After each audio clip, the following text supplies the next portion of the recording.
Good day, good people. It's AT Malone, the first of my name because the second is already here. If you haven't already, please like, share, subscribe, hit that notification bell for more videos from your boy. Now, I hope you guys got a chance to watch this week's reflection walk because in my personal opinion, and I'm being a little bit biased here, it was damn good. Yes, it was trigger warning because that's why it's titled The Uncomfortable Truths. And I know deep down, a lot of people might reject the truth because sometimes the truth hurts, or sometimes it's going against what you were, manipulated, or you were groomed, or you were told at a young age that you're supposed to be or think like. But as you get older and you become an independent thinker, you start thinking differently. And that is a lot of what my experience is, just growing up, getting older, getting a better understanding about how life works, politics works, being a parent works, relationship works, business, how that works and operates without getting in my feelings.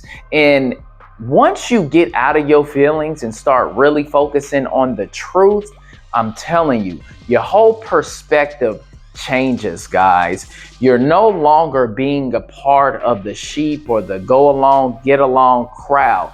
You're no longer subjecting yourself to following any type of code that people are telling you should follow, and they truly don't give a damn about you. They just want everybody to go in the same direction so they can all just fall off the same cliff, because that's exactly what's going to happen. And people who want you to stay on code and follow code, these guys are not even loyal, because if they truly cared about you, they would be open to a different perspective. Okay? They won't be so quick to try to cancel you, ostracize you, call you names, not support you. And those are the people that you want to stay away from. This is why I got out of thinking that way, guys, because it started to not make any sense to me. I don't follow nobody, okay? I like to blaze my own trail and do my own thing. That's why I identify with Batman so much, because that's what he does. He stays to himself and he's the leader of his operation. That's how I am. I'm not a follower. I am a straight up leader. Yes, I am stubborn. Yes, I like to do what I want to do. And that's not a bad thing. Now, that doesn't mean that I'm not open to suggestion, a different perspective, because good leaders still listen to other people's recommendations, their opinions, and they take things with a grain of salt. They sift through the information that they're getting. They'll take the good parts out of it, kick the bad parts out, and keep it moving. Because at the end of the day, life is about evolution, being better, doing better, and making sure that we continue to break those generational curses. All right? Well, your boy done cooked up, man. I like that freestyle thoughts that I just did. That was a good one. But that's not what we're here for. And maybe it is. You want to hear the first 3 or 4 minutes of my freestyle thoughts, my dialogue? Cool. But it's Tuesday, and you know what the main event is, okay? The main attraction. We are here for the richest man, upside down, the richest man who ever lived. King Solomon's Secrets to Success, Wealth, and Happiness. And we are on chapter 12, finally. And it is titled, Disarming the Booby Traps to Success. And it starts off with a proverb. And it says, the naive believes everything, but a wise man looks well to a matter. And that's Proverbs 14:15. Now, Solomon reveals similar kinds of booby traps in your personal and professional life that can have an equally devastating effect as a hidden anti-personal mind covered with foliage, and it can ambush anyone, no matter how intelligent, educated, financially successful a person is. Now, Naivete and IQ. Naivete has less to do with intelligence and more to do with the way a person approaches individual situations and life in general. A naive person oversimplifies a situation and fails to see critical factors that may significantly affect an outcome. Even geniuses can be just as naive as people of average intelligence. Solomon describes a person as naive when he or she doesn't look well into the matter before choosing a course of action. Now, guys, I'm gonna be honest with y'all.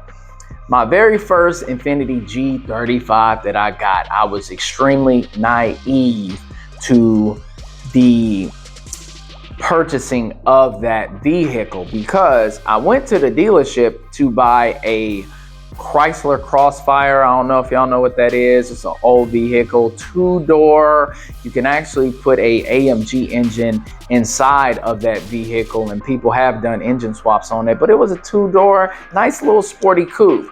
Well, they had sold that and they talked me into purchasing a G35. Now, I had a specific budget on how much I was willing to pay as far as a car payment, and I ended up paying double that amount. I let these guys talk me into doing that because this was my first time actually going to a dealership by myself, signing all of that paperwork, not reading the fine print, and come to find out, yes, I started, paying double the amount on top of the other fees the finance guy talked me into buying. So being naive and not knowing certain things is not a good thing, but it is a life lesson.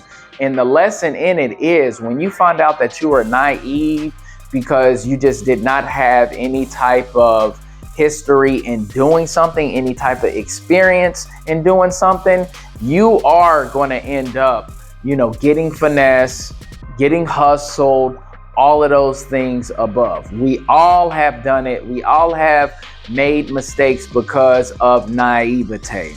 All right. Now, most people fail to perform due diligence before one or more of the following reasons. Now, oversimplification. Now, we all have a natural inclination towards simplicity. We want to figure things out instantly without having to read an instruction book or doing homework. We want to believe everybody and accept what we've been told at face value, and that's foolish.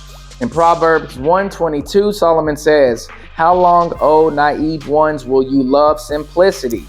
Important decisions are never simple. Important factors are hidden beneath the surface that must be searched out and considered.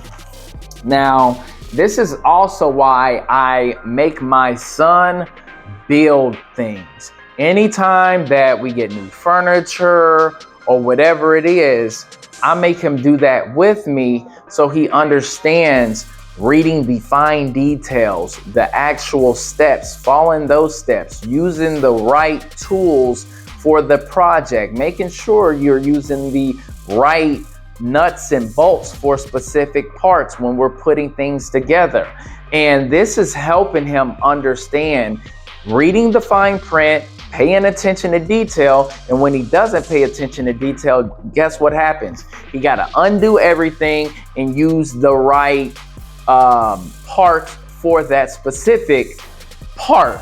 So it's very important that we teach our kids this young so they don't be so naive to overlooking things and trying to oversimplify things. No, you might think that, okay, this particular thing needs this particular thing, right? But in reality, it might need something completely different. And because you're trying to oversimplify things, you're trying to skip steps, and then you end up making that mistake. All right. Now, presumption. In Proverbs 27:1, Solomon warns, "Do not boast about tomorrow, for you do not know what a day might bring forth." Solomon is talking about the attitude and behavior of presumption. We presume that the same conditions and opportunities that are in front of us today will remain available to us in the future, tomorrow, next week, or next year. And by acting on impulse, we presume we have tomorrow to correct today's mistake, which is not true. Everything changes moment by moment.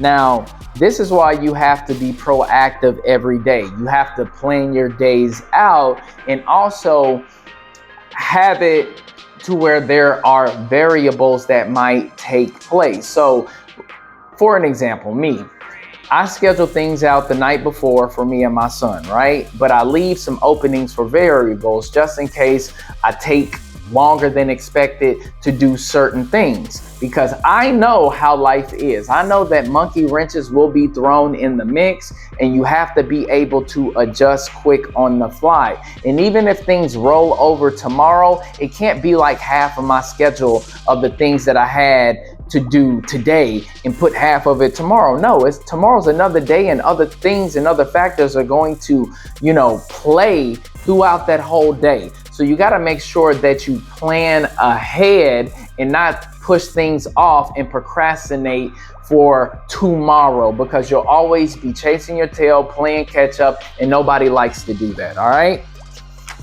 Now, misplaced trust. We often put more trust than we should in people whom we don't know well. People always put their best foot forward, and when people are less experienced, less confident, and less honest, and we usually make judgments of them in a matter of minutes or seconds. Now, I can't completely identify with this, guys, because I don't trust nobody like that. I really don't. Because I know that trust is earned, and this whole, give them the benefit of the doubt, I don't even do that either. I pay attention to how you act, what you do, and how you treat other people, and also how you respect yourself. So this whole giving people the benefit of the doubt and just trusting them on face value, we all know everybody put their best foot forward. You want to present your best self, but in reality, you can't use that as a gauge or a barometer of the character of the person. That takes time, okay? Yes, that person might be saying the right things, doing the right things at that very moment, but we're imperfect creatures. Sooner or later, they're going to, slip up, and they will reveal who they truly are. And that takes time, all right? Now, superficial appearances. Our response to a person or a situation is often based entirely upon appearances. A person may be charismatic or extremely personable, or a business opportunity may appear extraordinary at first glance, but appearances almost never tell enough of the story to base any important decision upon. Now, this is the thing. I respect salespeople, because if you're good at sales, you will be very successful. You'll be wealthy. Your career will be long lasting. But at the same time, I do not trust successful salespeople. Why? Because they have the gift of gab, guys.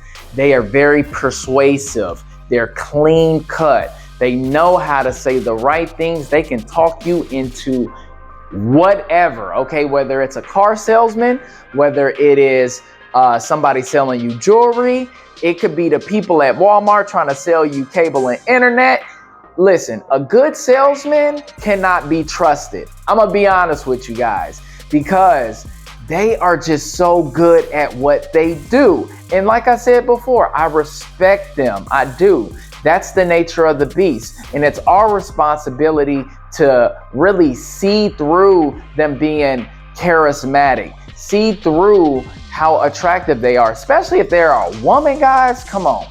Women can sell a simp anything. They can. Look at these female content creators, right? We know that most female content creators are ass. The only reason why they're successful is because they are attractive, and there's too many simps in the world that are donating their money to these women, hoping one day that they will answer one of their DMs, which they will never do, because as much as these women are selling the dream and the idea that one day you might have a crack at her, somebody else is cracking her right now, okay? And they not even spending $1 on her.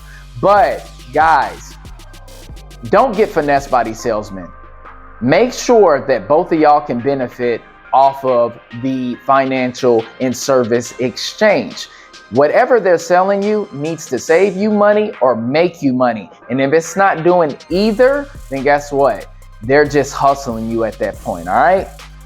Now, laziness. Oh my goodness. Whew, the word I can't stand. Our natural inclination is to do as little as possible to get what we want.